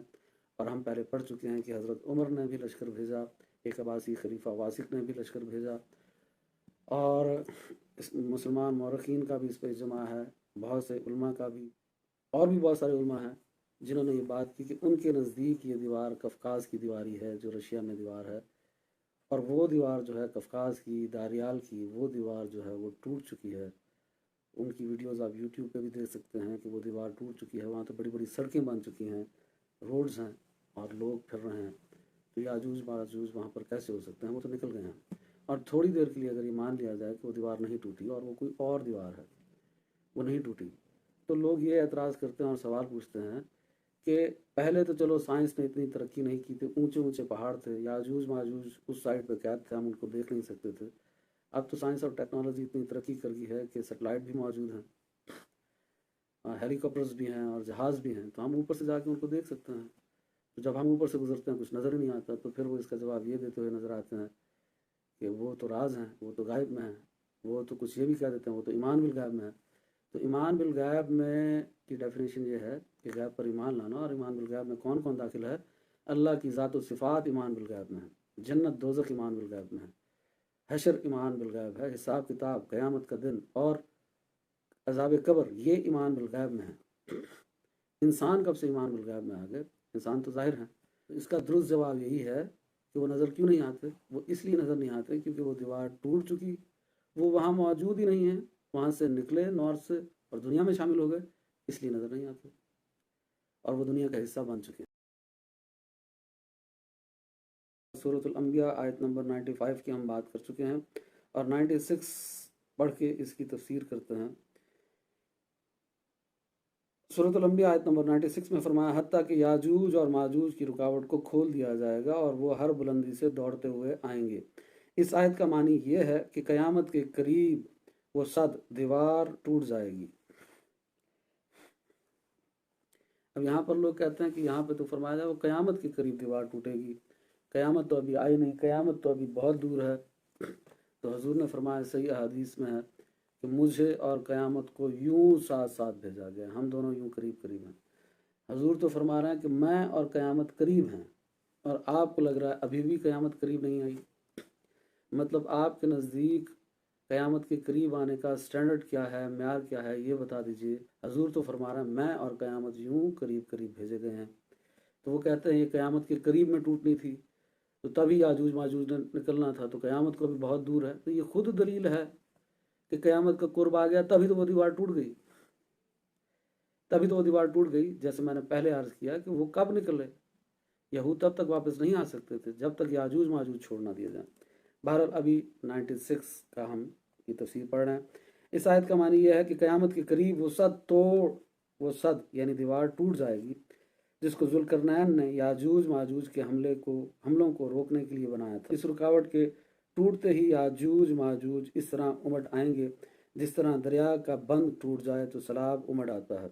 याजूज माजूज का ये हमला उनकी पेशकदमी और योरश आखिरी ज़माने में होगी और इसके बाद क़यामत बहुत जल्द वाक़या होगी। और इसमें देखते हैं कि मौदूदी साहब क्या फरमाते हैं, उनकी क्या राय है। वो इसकी तफसीर में लिखते हैं, याजूज व माजूज की योरश और 3 बड़े खसूफ ज़मीन का धंसना, एक मशरिक़ में, दूसरा मगरिब में और तीसरा जज़ीरतुल अरब में। फिर सबसे आखिर में यमन से एक सख्त आग उठेगी जो लोगों को महशर की तरफ हाँकेगी। इस आग से क्या मुराद हो सकती है? ये आग अल्लाह खुद लगा दे अपनी कुदरत से, एक बात तो ये, और दूसरा ये कि ये आग भी किसी न्यूक्लियर धमाकों के नतीजे में ही लगे, यानी इस जो लोगों को महशर की तरफ हाँकेगी, यानी बस इसके बाद क़यामत आ जाएगी। एक और हदीस में याजूज माजूज की योरश का जिक्र करके हजूर ने फरमाया, उस वक्त क़यामत इस कदर करीब होगी जैसे पूरे पेटों की हामला कि नहीं कह सकते कि कब वो बच्चा जन्म दे, रात को या दिन को। लेकिन कुरान मजीद और अहादीस में याजूज माजूज के मुतालिक जो कुछ बयान किया गया है, इससे ये मुतरशे नहीं होता, यानी वाज़े नहीं होता कि ये दोनों मुत्तहिद होंगे। ये एक नुक्ता बड़ा अजीब उठाया उन्होंने कि ये वाजिब तो नहीं होता कुरान और हदीस से कि ये याजूज और माजूज दोनों इकट्ठे हो जाएंगे और हम पर हमला कर देंगे। हो सकता है याजूज एक अलग कबीला और माजूज एक अलग कबीला और ये आपस में लड़ पड़ें, और ये बिल्कुल मुमकिन है। हम जानते हैं कि अमेरिका और रशिया दोनों एक दूसरे के मुखालिफ हैं, और तारीख की रोशनी में इस वक्त याफिस की औलाद अमेरिका, रशिया और चाइना में मौजूद है, ऑस्ट्रेलिया में मौजूद है, यूरोप में मौजूद है, इंडिया में जो आर्य हैं वो भी इन्हीं की औलाद हैं, तुर्की में मौजूद है। तो यह अहम मुमकिन है कि रशिया की टक्कर चल रही है अमेरिका के साथ, तो वो आपस में लड़ पड़ें और फिर इनकी लड़ाई एक आलमगीर फसाद की मौजब बन जाए, यानी रशिया और अमेरिका की जंग शुरू हो जाए और जिससे तीसरी जंग अजीम शुरू हो जाए और कुछ मुल्क रशिया के साथ मिल जाएं और कुछ मुल्क अमेरिका के साथ मिल जाएं और तीसरी जंग अजीम शुरू हो जाए। तो उनका अब इस हदीस में अगर ये बात मौदूदी साहब की मानी जाए तो फिर हदीस से टकराव पैदा होगा कि हजूर ने फरमाया याजूज माजूज निकलेंगे तो अरब की हलाकत होगी, और याजूज माजूज तो सही रिवायात में आता है कि हज़रत ईसा पर हमला करेंगे, तो कोई टकराव नहीं है इन हदीस का। वो इस तरीके से कि पहले ये दोनों आपस में लड़ पड़ें, कुछ रशिया के ब्लॉक बन जाएँ, उसके साथी बन जाएँ, और कुछ एक ब्लॉक बन जाए अमेरिका का, जैसे अमेरिका, इसराइल और इंडिया और यूरोप एक साथ हैं अभी भी, और दूसरी तरफ से रशिया, चाइना, ईरान एक ब्लॉक है, मज़ीद इसमें पाकिस्तान और इराक और अफ़गानिस्तान भी शामिल हो जाएं, तो ये एक ब्लॉक हो और ये आपस में लड़ पड़ें। तो क्या टकराव है इसका? कोई टकराव नहीं है कि आखिरी हमला ये जब आपस में लड़ पड़ेंगे तो तीसरी जंग अजीम होगी इसके नतीजे में, और आखिरी हमला वो हज़रत ईसा अलैहिस्सलाम पर कर दें, तो हदीस से तो कोई टकराव नहीं है। जैसे इसका इशारा हमें ईसाइयों की किताब में भी मिलता है, बाइबल में, कि आर्मेगेडोन का जिक्र है, आर्मेगेडन का जिक्र है, जिसका मतलब है हर मजदून, यानी सबसे बड़ी जंग, बैनुल अक़वामी जंग। और मुसलमानों की किताबों में यानी हदीस में भी मिलता है अल-मलहमतुल कुबरा, यानी सबसे बड़ी जंग, और जिसको हम वर्ल्ड वॉर 3 कहते हैं। कुछ लोग कहते हैं आर्मेगेडन, हर मजदून, अल-मलहमतुल कुबरा, ये अलग-अलग चीज़ें, अलग-अलग चीज़ नहीं है, एक ही जंग के मुख्तलिफ नाम हैं। तो ये जंग भी तो हो सकती है, तो ये सिर्फ मौदूदी साहब का ख्याल नहीं है, इस जंग ने होना है, इस मार्के ने हर सूरत होना है। ये सही अहादीस के अंदर मौजूद है और बाइबल में भी मौजूद है कि ये जंग हुए बगैर क़यामत नहीं आएगी। तो हो सकता है कि ये दो ब्लॉक्स अमेरिका का और रशिया का आपस में लड़ें और ये जंग हो जाए, और फिर ये आखिरी हमला जो है किस पे कर दें? हज़रत ईसा अलैहिस्सलाम पे कर दें। तो याजूज माजूज जो थे वो ज़मीन में फ़साद मचाते थे, फ़साद फिल अर्द करते थे, और फ़साद फिल अर्द में कई बातें आती हैं, जान माल इज़्ज़त आबरू लूटना, और भी कई बातें आती हैं। तो कुछ उलमा ने उनकी बीमारी लिखी हैं अपनी तरफ से, ये कुरान हदीस नहीं है, उलमा की ज़ाती राय है। मिसाल के तौर पे वो किसी मज़हब को मानने वाले नहीं थे, اور اللہ کو نہیں مانتے تھے، یعنی ایتھیسٹ تھے۔ اور آج بھی تاریخ گواہ ہے کہ جن ملکوں کی طرف اشارہ کیا جا رہا ہے کہ وہ دیوار ٹوٹنے کے بعد گئے ہیں، تاریخ یہ تو نہیں کہہ رہی کہ وہ دیوار ٹوٹنے کے بعد یہاں گئے ہیں، تاریخ اس بات پہ گواہی دے رہی ہے کہ یافس کی اولاد آج کل دنیا میں ان ملکوں میں آباد ہے۔ اور وہ کس میں ہے وہ میں نے آپ کو عرض کر دیا، سب سے زیادہ امریکہ میں، پھر یورپ میں اور آسٹریلیا میں۔ آپ دیکھیں کہ یہاں پہ ایتھیسٹ کی تعداد بڑھتی جا رہی ہے۔ یہ بیماری کس میں تھی؟ یاجوج ماجوج میں تھی، کہ وہ کسی مذہب کو نہیں مانتے تھے۔ ان میں یہ بیماری تھی کہ یہ کہتے تھے کہ ہم جو مرد ہیں یہ صرف اپنے آگے کی پیچھے کی شرمگاہ کو چھپاتے ہیں، تو عورتوں کا بھی حق ہے، وہ چاہے تو آدھا لباس پہنے، چاہے تو پورا پہنے، چاہے تو نہ پہنے۔ یہ سوچ اچانک لوگوں میں کہاں سے منتقل ہو رہی ہے؟ ایسے ان کو یہ بھی بیماری تھی کہ مرد مرد سے اور عورت عورت سے اگر اپنی خواہش پوری کرے تو اس میں کیا حرج ہے، اور اگر وہ آپس میں شادیاں کرنا چاہیں مرد مردوں سے اور عورتوں عورتوں سے تو اس میں کیا حرج ہے۔ یہ اگر نہیں نکلے تو یہ ساری بیماریاں ان کنٹریز میں کہاں سے پہنچ رہی ہیں؟ پھر ایک سوال یہ بھی پیدا ہو سکتا ہے کہ 1927 میں دنیا کی آبادی جو تھی وہ صرف 2 ارب تھی، تو 1927 سال میں دنیا کی آبادی صرف 2 ارب تک پہنچی، اور آج 2020 ہے اور دنیا کی آبادی 8 ارب ہو چکی ہے، تو 6 ارب آبادی کیسے بڑھ گئی؟ آخر کون ہم میں شامل ہوا ہے کہ ہماری آبادی اتنی بڑھ گئی ہے؟ آپ جانتے ہوں گے کہ عباسی خلیفہ جو تھا معتصم باللہ، شاید اسی کا دور تھا جب یہ چنگیز خان آیا اور ہلاکو خان آیا اور انہوں نے بغداد پر حملہ کر دیا، اور بغداد کے گرد و نواح میں 1 کروڑ 4 لاکھ مسلمانوں کو انہوں نے مار دیا۔ تو یہ کون تھے؟ اگر یہ باہر نہیں نکلے تھے تو یہ لوگ کون تھے؟ چنگیز خان، یہ تتاری قبائل ہیں، اور تتاری قبائل جو ہیں وہ سب یافس کی اولاد میں سے ہیں۔ تو یہ نکل چکے کب کے، باہر نکلے، جنگلی صفات ان میں پہلے بھی تھیں، اب بھی ہوں گی، پڑھ لکھ کے مہذب ہو گئے، سولائزڈ ہو گئے، جو کچھ ہو گئے، پر وہ فساد فی الارض کی بیماری آج بھی ان میں موجود ہوگی، تبھی تو انہوں نے حضرت عیسیٰ علیہ السلام پر حملہ کرنا ہے۔ اور یہ کئی عرصے سے مسلمانوں پر حملے کرتے آ رہے ہیں، اور آج بھی آپ دیکھیں کہ امریکہ نے پہلے افغانستان پر حملہ کیا، پھر عراق پر کیا، پھر شام پر کیا۔ یہ کون لوگ ہیں؟ مطلب تاریخ گواہی دے رہی ہے کہ یافس کی اولاد یہاں پہ موجود ہے۔ یوں تو نہیں گواہی دے رہی کہ جب وہ تاریخ والے کیمرے اٹھا کے بیٹھے ہوئے تھے کہ یاجوج ماجوج نکل رہے تھے کہ کون سے ملک میں جا رہے ہیں، وہ دیوار گرنے کے بعد سے نہیں گواہی دے رہے، وہ کہہ رہے ہیں آج کل یہ کہاں موجود ہیں، تو آج کل یہ ان ملکوں میں موجود ہیں۔ اور یوحنا عارف کے مکاشفے سے معلوم ہوتا ہے کہ ان کی خروج کی ابتدا نبی صلی اللہ علیہ وسلم کی بعثت، یعنی آپ کی اعلان نبوت کے 1000 سال بعد کسی وقت ہوگی۔ اس زمانے میں یہ زمین کو چاروں طرف سے گھیرے ہوئے ہوں گے۔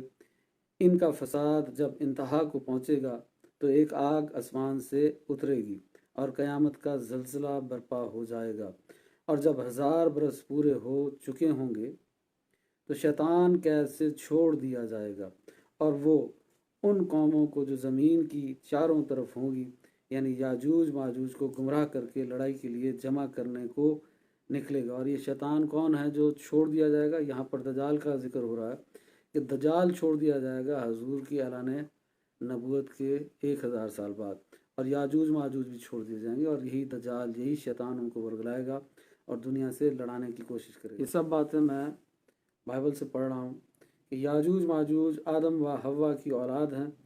یہ نوح علیہ السلام کے تیسرے بیٹے یافس کی نسل میں سے ہیں۔ یافس کی اولاد ابتدا میں ایشیا کے شمالی علاقوں میں آباد ہوئی تھی، لہٰذا ان کا ابتدائی علاقہ روس ہے۔ پھر ان کے بعض قبیلے یہاں سے ہجرت کر کے یورپ چلے گئے اور وہاں آباد کاری کی۔ پھر یہی لوگ یورپ سے آگے امریکہ میں بھی آباد ہو گئے۔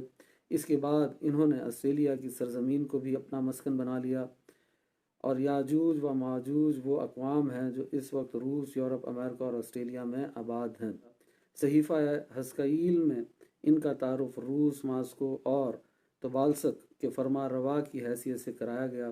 حزقییل فرماتے ہیں، اور خداوند کا کلام مجھ پر نازل ہوا کہ اے آدم، ذات جوج کی طرف جو ماجوج کی سرزمین کا ہے، اور روش، یعنی روس کو روش کہا جا رہا ہے شین کے ساتھ، اور مسک جس کو آج کل ماسکو کہتے ہیں، روش اور مسک اور توبل جس کو آج کل طبالسک کہتے ہیں، کا فرما روا ہے मतवज्जो हो और उसके खिलाफ नबूवत कर।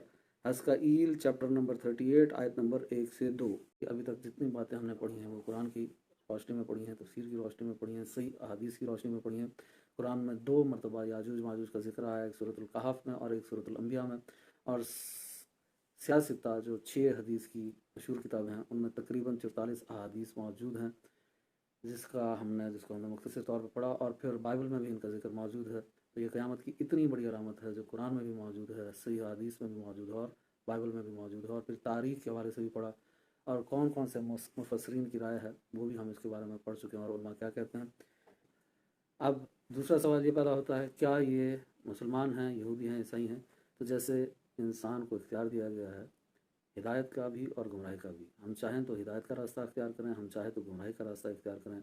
अगर हम हिदायत का रास्ता इख्तियार करेंगे तो मोमिन मुसलमान हो जाएंगे, अगर गुमराही का रास्ता इख्तियार करें तो काफिर हो जाएंगे। तो इनके पास भी है। और जैसे आप जानते हैं कि इंडिया में जो आर्या मौजूद हैं वो याफिस की औलाद में से और वो हिंदू हैं। ऐसे जो तुर्की में मुसलमान मौजूद हैं वो भी याफिस की औलाद में से और वो मोमिन मुसलमान हैं। तो साबित हुआ कि ये मोमिन मुसलमान भी हो सकते हैं और हिंदू भी हो सकते हैं, ईसाई भी, यहूदी भी हो सकते हैं। पर इब्तिदा में ये एथियस्ट थे और इंतहा में भी ये ज़्यादा काफिर ही मरेंगे। और इनके अंदर एक शर था, एक फसाद था, वो तब भी था। अब ये वहाँ से दीवार से बाहर निकल चुके तहकीक के मुताबिक। और जब ये बाहर निकल चुके तो दुनिया के इन मुल्कों में आबाद हो गए, अमेरिका में, ऑस्ट्रेलिया में और यूरोप में। तो फिर इनका दुनिया के हर फाटक पर कब्ज़ा हो गया, हर प्लेटफॉर्म पर कब्ज़ा हो गया।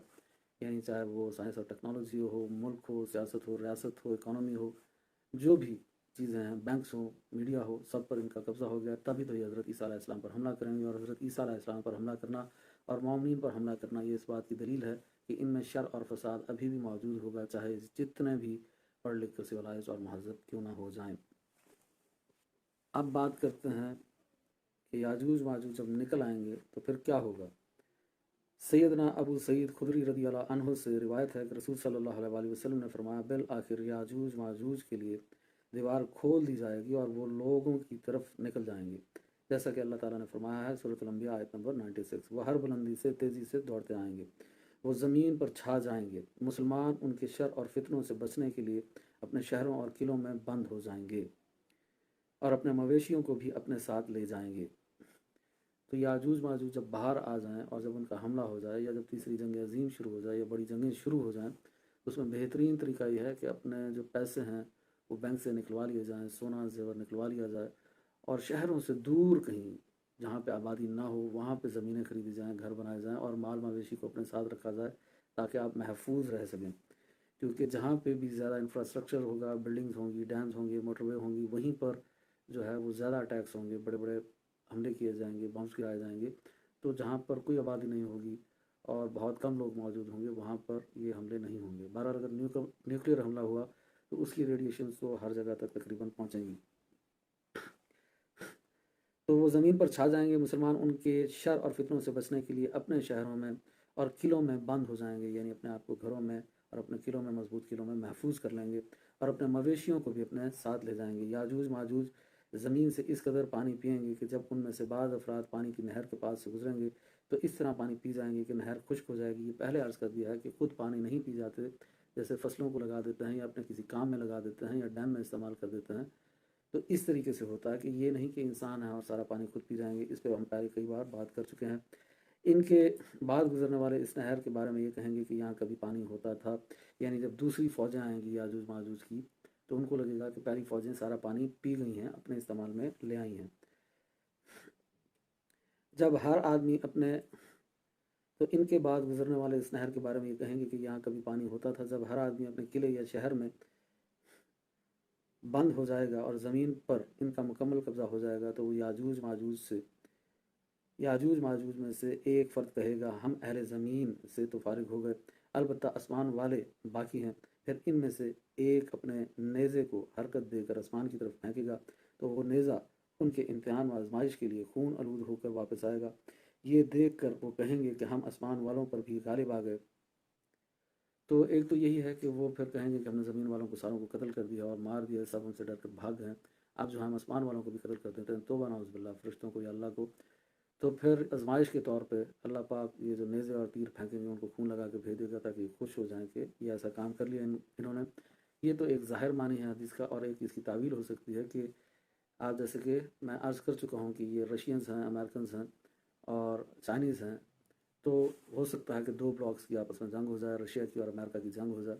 और जब ये जंग हो तो अमेरिकन और ये पूरी दुनिया में पहले फसाद मचाएं और आखिरी हमला जब हज़रत ईसा अलैहिस्सलाम पे कर लें, तो करने के बाद अमेरिकन हो सकता है ये सोचें कि अब रशियंस की जो सेटेलाइट्स हैं हवा में और चाइनीज़ की जो सेटेलाइट्स हैं उनको भी तबाह कर देते हैं, और इस तरीके से जो उनके स्पेस में जो जगह बनी हुई हैं उसको भी हम, स्पेस सेंटर्स हैं या जो भी जगह हैं उनको भी हम तबाह कर देते हैं। तो ये इशारा भी हो सकता है। ये देखकर वो कहेंगे हम आसमान वालों पर भी गालिब आ गए हैं। वो इसी किस्म की कैफियत में होंगे कि अल्लाह ताला उनकी गर्दनों में कीड़ा पैदा कर देगा। इस वजह से वो सारे इस तरह मर जाएंगे कि उनकी हरकत तक भी सुनाई नहीं देगी। और अब बताया जा रहा है कि कीड़ा पैदा कर दिया जाएगा, तो ये कीड़ा हो सकता है यही कीड़ा हो जो अल्लाह अपनी कुदरत से पैदा कर दे कि वो सारे याजूज माजूज को एक साथ मार दे। और इस कीड़े से मुराद वायरस भी हो सकता है, न्यूक्लियर धमाकों के नतीजे में जो रेडिएशंस हैं वो भी हो सकती हैं। मुसलमान आपस में एक दूसरे से कहेंगे कि क्या कोई ऐसा फ़र्द है जो अपने आप को कुर्बान करे और ये खबर लाए कि याजूज माजूज का क्या बना। एक मुसलमान दुश्मन के हालात को देखने के लिए इस ख्याल से जाएगा कि वो वहाँ कत्ल हो जाएगा, लेकिन जब वो उनके दरमियान पहुँचेगा तो देखेगा कि वो सब एक दूसरे के ऊपर गिरे मरे पड़े हैं। वो मुसलमानों को आवाज़ देगा, मुसलमानों की एक जमात, खुश हो जाओ, अल्लाह ताला ने तुम्हारे दुश्मन का सफाया कर दिया है। फिर मुसलमान अपने शहरों और किलों से बाहर निकल आएंगे और अपने मवेशियों को चराने के लिए छोड़ देंगे। इन मवेशियों की खुराक याजूज माजूज का गोश्त होगा। वो इससे पहले कभी घास खा खा कर इस कदर सैर नहीं होंगे जिस कदर इनका गोश्त खाकर सैर होंगे। और ये मुस्नद अहमद की हदीस है और इसका स्टेटस सही है और इस हदीस का नंबर है 13026। तो मुख्तसर बात यह है कि जब ये बाहर निकल चुके और क़यामत की इतनी बड़ी अलामत पूरी हो चुकी है जो कुरान में भी है, हदीस में भी और बाइबल में भी है, तो अब हमें तौबा ताइब होना चाहिए, अल्लाह की तरफ रजू करना चाहिए, नेक अमाल करना चाहिए और गुनाहों से बचना चाहिए और इन चीज़ों की तैयारी करनी चाहिए। और असल दुश्मन की पहचान हमें होना लाजमी है ताकि असल दुश्मन जब निकले तो हम उसको पहचान सकें। ये ना हो कि हम ये कहते रह जाएं कि कुरान में भी था और हदीस में भी था कि याजूज माजूज आएंगे, जैसे कि आपने सुन रखी हैं किस्से कहानियाँ जो कि कुरान भी नहीं है और हदीस भी नहीं है, वो बल्कि इसराइली रिवायत हैं, मनगढ़ंत बातें हैं कि लंबे लंबे कद और सब कुछ खा पी जाएंगे और जो है एक याजूज या माजूज में से हज़ार हज़ार बच्चे पैदा होंगे। ये सब मनगढ़ंत रिवायतें हैं। ये एक अलग बात है कि इनकी तादाद बहुत ज़्यादा होगी। और दूसरी बात यह है कि जब हम ऐसे लोगों का इंतज़ार करेंगे कि जिनका एक कान इतना बड़ा है कि वो नीचे बिछा देंगे और ऊपर दूसरा बिछा के सो जाएंगे, तो ये मखलूक तो कभी निकलेगी नहीं और फिर हम यही समझते रहेंगे कि ये क़यामत की निशानी पूरी नहीं हुई और यहाँ तक कि सूरज मगरिब से निकल आएगा और तौबा का दरवाज़ा बंद हो जाएगा। और सही हदीस में ये भी आता है कि उनका, मैं मफ़हूम अर्ज़ कर रहा हूँ, कि औरत कपड़े बैठ के धो रही होगी और कोई औरत दूध धो रही होगी और कोई मर्द हौज़ से, कुएँ से पानी निकाल रहा होगा और क़यामत अचानक आ जाएगी। और ये क़यामत अचानक क्यों आ जाएगी? ये इसलिए आ जाएगी क्योंकि हम गौर व फ़िक्र नहीं कर रहे क़यामत की अलामत पर और निशानियों पर, और ना हमें कोई बता रहा है। और अगर कोई बता रहा है तो वो आजकल के दौर के साथ उन अल्फाज को, उन अहादीस को या उन रिवायात को कंपेयर नहीं कर रहा, मवाज़ना नहीं कर रहा और उस तरीके से उसकी तावील नहीं बयान कर रहा कि हमें वो बात समझ में आए, जिसकी वजह से यही नतीजा होगा कि एक दिन जो है वो सूरज मगरिब से तलू हो जाएगा और तौबा का दरवाज़ा बंद हो जाएगा। इसलिए बेहतर यही है कि इन बातों को अगर आपको ये दुरुस्त लगती हैं तो आप मान लें और तौबा ताइब हो जाएं और नेक अमाल करें और गुनाहों से बचें। और सबसे बढ़ के इन हमलों की तैयारी करें। अब वो कुछ लोग ये भी एतराज़ कर सकते हैं कि हज़रत ईसा अलैहिस्सलाम भी ये ताकत नहीं रखते होंगे कि वो इनसे लड़ सकें, तो हम क्या तैयारी कर सकते हैं? तो हम जितनी पॉसिबल है कि बचने की कोशिश कर सकते हैं, वो तो हमारी तैयारी होनी चाहिए। बहरहाल यहाँ पे हम याजूज माजूज के मामले में बात ख़त्म कर रहे हैं। अल्लाह पाक जो इसमें हक़ है उसको समझने की तौफ़ीक़ अता फ़रमाए, आमीन। चंद मुख्तसर सवाल और उसके जवाब। एक सवाल यह है कि याजूज माजूज वाली दीवार दुनिया में कहाँ पे मौजूद है? तो तमाम मुसलमान मौरख़ीन का इस पर इजमा है और मुफस्सरीन और चंद उलमा का भी कि ये दीवार दरबंद में है जो कि रशिया में है। और दो दीवारों के बारे में वो कहते हैं कि एक दीवार दरबंद की है और एक दारियाल की है। ये दो मुख्तलिफ दीवारें हैं। एक रशिया में है जो ब्लैक सी और कैस्पियन सी के दरमियान है, जहाँ पे कॉकासस माउंटेन रेंज है। वहाँ पे एक दर्रा था, एक दरवाज़ा था जिसको हज़रत ज़ुल्करनैन अलैहिस्सलाम ने उस दर्रे को बंद कर दिया, तो इसलिए इसका नाम है दरबंद। दर कहते हैं दरवाज़े को और बंद यानी जो दरवाज़ा बंद कर दिया गया। और एक दीवार है दारियाल, ये दीवार जॉर्जिया में है। तो ये दो मुख्तलिफ दीवारें हैं। बहरहाल ये दोनों ही टूट चुकी हैं। داریال والی دیوار مکمل ٹوٹ چکی ہے، اور داریال والی جو دیوار تھی وہ مکمل لوہے کی چادروں سے بنی ہوئی تھی اور تانبے سے بنی ہوئی تھی، جیسا قرآن میں ذکر ہے۔ یہ مکمل ٹوٹ چکی ہے اور اس کے کچھ اثرات باقی ہیں۔ اور جو دربند والی دیوار ہے وہ ایک جانب سے مکمل ٹوٹ چکی ہے اور ایک جانب سے باقی ہے، اس میں کچھ حصے ٹوٹ چکے ہیں۔ اب دربند والی دیوار پہ کچھ لوگ یہ اعتراض کرتے ہیں کہ یہ دربند والی دیوار تو جو ہے یہ تو اینٹوں اور پتھروں سے بنی ہوئی ہے، تو قرآن والی جو دیوار ہے وہ تو لوہے کی چادروں سے اور تانبے سے بنی ہوئی ہے۔ تو اس اعتراض کا جواب یہ ہے کہ یہ 40 کلومیٹر لمبی ہے دیوار، کچھ نے کہا 50 میل ہے، بہرحال درست بات یہ ہے کہ یہ 40 کلومیٹر لمبی دیوار ہے۔ تو اس 40 کلومیٹر لمبی دیوار میں سے اکثر حصہ پتھروں اور اینٹوں سے ہی بنا ہوا ہے، پر 50 میٹر کا حصہ جو اس میں تھا، جو 29 فٹ اونچا تھا اور 50 میٹر لمبا تھا اور 10 فٹ چوڑا تھا، یہ حصہ جو تھا وہ لوہے کی چادروں اور تانبے سے ہی بنا ہوا تھا۔ بہرحال یہ دو مختلف دیواریں ہیں، ایک رشیا میں ہے اور ایک جارجیا میں ہے، اور یہ دونوں دیواریں ٹوٹ چکی ہیں۔ تو پھر یاجوج ماجوج کہاں گئے؟ کیونکہ وہ ہم جیسے انسان تھے، صحیح بخاری کی حدیث سے یہ ثابت ہے کہ وہ ہم جیسے انسان ہیں۔ اور پھر آگے وہ نوح علیہ السلام کے 3 بیٹے تھے، سام، حام، یافس، تو یافس کی اولاد میں سے تھے، تو ہم جیسے انسان ہیں۔ دیوار ٹوٹ گئی تو عام انسانوں میں شامل ہو گئے۔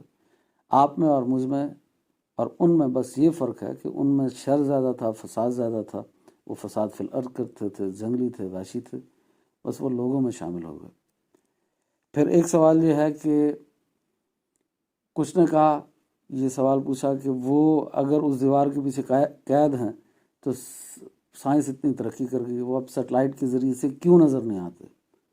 تو کئی جواب دیے ہیں لوگوں نے اس کے۔ بہرحال اس کا درست جواب یہی ہے کہ وہ جب دیوار ٹوٹ گئی تو وہ نظر کیوں آئیں گے؟ وہ تو اب دنیا میں شامل ہو گئے نا۔ پھر کچھ نے کہا کہ نہیں، ہم نے سنا ہے وہ دیوار غائب ہے، تو وہ دیوار غائب نہیں ہے۔ اللہ نے وضاحت سے قرآن میں بیان فرمایا کہ وہ نارتھ کی طرف سے آتے تھے اور ساؤتھ پر حملے کرتے تھے اور قتل و غارت کرتے تھے، ظلم و ستم کرتے تھے۔ تو حضرت ذوالقرنین وہاں گئے، انہوں نے وہاں پر دیوار بنا دی، اور وہ دیوار لوہے کی چادروں اور تانبے سے بنائی گئی۔ یہ فزیکل دیوار تھی، یہ کوئی غائب کی دیوار نہیں تھی، یہ میٹر سے بنی ہوئی فزیکل دیوار ہے۔ تو وہ دیوار غائب کہاں ہو گئی؟ وہ غائب کی کوئی دیوار نہیں ہے، نہ یہ دیوار کوئی اسپیس میں بنائی گئی ہے، نہ کسی اور پلانٹ پہ بنائی گئی ہے، نہ برزخ میں بنائی گئی ہے۔ تو یہ دیوار کوئی غائب نہیں، یہ فزیکل دیوار ہے جو دنیا میں بنائی گئی تھی، اور میں نے آپ سے عرض کر دیا یہ دربند اور داریال کی دیوار تھی، اور دونوں ٹوٹ چکی ہیں۔ اور اب یہ کہتے ہیں کہ یاجوج ماجوج ہو سکتا ہے غائب ہوں، تو انسان کب سے غائب ہونا شروع ہو گئے؟ فرشتے تھوڑی ہیں کہ غائب ہو جائیں گے، جن تھوڑی ہیں کہ غائب ہو جائیں گے۔ تو اگر غائب ہی ہیں اور جو ایسی باتیں کر رہے ہیں وہ غائب ہیں، تو بھائی آپ غائب ہو کے دکھا دیں، آپ بھی انسان ہیں، وہ بھی انسان ہے۔ تو جب آپ نہیں غائب ہو سکتے تو وہ کہاں سے غائب ہو گئے؟ تو ایسا کچھ نہیں ہے۔ اس کا درست جواب یہی ہے کہ دیوار جب ٹوٹ چکی ہے تو وہ غائب نہیں ہوئے، بلکہ دنیا کے اندر شامل ہو گئے ہیں۔ پھر اس پہ ایک اور اعتراض لوگ کرتے ہیں کہ اگر وہ پہلے آ گئے تو حدیثوں کی ترتیب غلط ہو جائے گی۔ پہلے تو بات یہ ہے کہ ترتیب کے خلاف بات جاری نہیں ہے۔ پھر بھی اس کا جواب یہ ہے کہ وہ پہلے نکل آئے، نکل آنے کے بعد اب وہ آخری حملہ جو ہے وہ اسی ترتیب سے کریں گے کہ پہلے حضرت امام مہدی آئیں گے، پھر دجال آئے گا، پھر حضرت عیسیٰ علیہ السلام آئیں گے، اور آخری حملہ حضرت عیسیٰ علیہ السلام پہ کریں گے۔ پہلے حملے انہوں نے نکل کے کر دیے، تو آخری حملہ وہ اسی ترتیب سے کریں گے۔ ویسے اگر آپ اس پہ تفصیل سے بات سننا چاہتے ہیں تو میں 12 ایپیسوڈ ریکارڈ کر چکا ہوں یاجوج ماجوج کے حوالے سے، وہ میرے چینل پر موجود ہیں، وہ آپ سن سکتے ہیں۔ پھر ایک اور سوال یہ ہے کہ وہ تو سب کچھ کھا پی جاتے ہیں، تو میں نے عرض کیا کہ یہ سب من گھڑت باتیں ہیں، وہ سب کچھ کھا پی نہیں جاتے، اور کچھ صحیح حدیث میں اگر ایسی بات آئی ہے تو اس کی بھی میں نے تعویل عرض کر دی ہے کہ وہ کس طریقے سے کھا سکتے ہیں یا پی سکتے ہیں۔ اگر وہ سب کچھ ہی کھا پی جاتے تو وہ دیوار کیوں نہیں کھا گئے؟ 2500 سال سے اس دیوار کے پیچھے قید تھے، دیوار کیوں نہیں کھا گئے؟ جب وہ ساری بلڈنگز کھا جائیں گے، سارا پانی پی جائیں گے دریاؤں کا، تو وہ دیوار کیوں نہیں کھا گئے؟ 50 میل کی تو صرف دیوار تھی، یا 40 کلومیٹر کی تو دیوار تھی، وہ دیوار کھا جاتے؟ دیوار تو نہیں کھا سکے۔ اگر وہ اتنے ہی جنگلی اور وحشی قبائل تھے تو وہ 29 اور اتنے ہی طاقتور تھے تو 29 فٹ کے 3 رسے نہیں بنا سکے، وہ 10-10 فٹ کے 3 رسے بنا لیتے، 10-10 فٹ کی 3 سیڑھیاں بنا لیتے۔ تو بات یہ ہے کہ وہ صرف اس لیے 2500 سال دیوار کے پیچھے رہے کہ اللہ نے قرآن میں فرما دیا کہ یہ اللہ کا وعدہ ہے، اللہ کا حکم ہے، اللہ جب چاہے گا قیامت کے قریب ان کو چھوڑ دے گا۔ تو دیوار کی مضبوطی نے نہیں ان کو روک رکھا تھا، بلکہ اللہ کے حکم نے روک رکھا تھا، اور جب اللہ کا حکم پورا ہو گیا تو وہ دیوار ٹوٹ گئی۔ باقی پھر بھی اگر کھانے پینے کی بات آپ لیں، سمجھتا ہے کہ کوئی نہیں، ہم نے ماننی ہے کہ وہ ہر چیز کھا پی جائیں گے، تو جیسے چائنیز ہیں وہ سب کچھ کھا پی جاتے ہیں، مطلب نہ حلال کی تمیز کرتے ہیں نہ حرام کی تمیز کرتے ہیں، سانپ کتے بلے ہر چیز کھا جاتے ہیں۔ تو اس طریقے سے ہر چیز کھانے کی بات سمجھ میں آ سکتی ہے، یہ نہیں کہ دیواریں کھا جائیں گے، بلڈنگز کھا جائیں گے، دریاؤں کے پانی پی جائیں گے۔ اور جس صحیح حدیث میں دریاؤں کے پانی پینے کا ذکر آیا تو مطلب وہاں پہ ڈیمز بنا لیں گے، اپنے استعمال میں لے آئیں گے۔ جیسے پورا سندھ کہتا رہتا ہے پنجاب کو کہ سندھ والے کہتے ہیں کہ پنجاب والے ہمارا پانی پی گئے، تو پنجاب والے ان کا پانی تھوڑی پی جاتے ہیں دریاؤں کا، بلکہ اپنی فصلوں کو لگا دیتے ہیں، اپنے استعمال میں لے آتے ہیں۔ یہ تو نہیں کہ پنجاب والے پانی پی جاتے ہیں۔ تو یہ ساری بات میں پہلے تفصیل سے عرض کر چکا ہوں، وہ آپ 12 ایپیسوڈز یاجوج ماجوج پہ دیکھ لیں، وہاں پہ آپ کو ان کا جواب اللہ کی عطا سے انشاءاللہ قرآن و حدیث کی روشنی میں مل جائے گا۔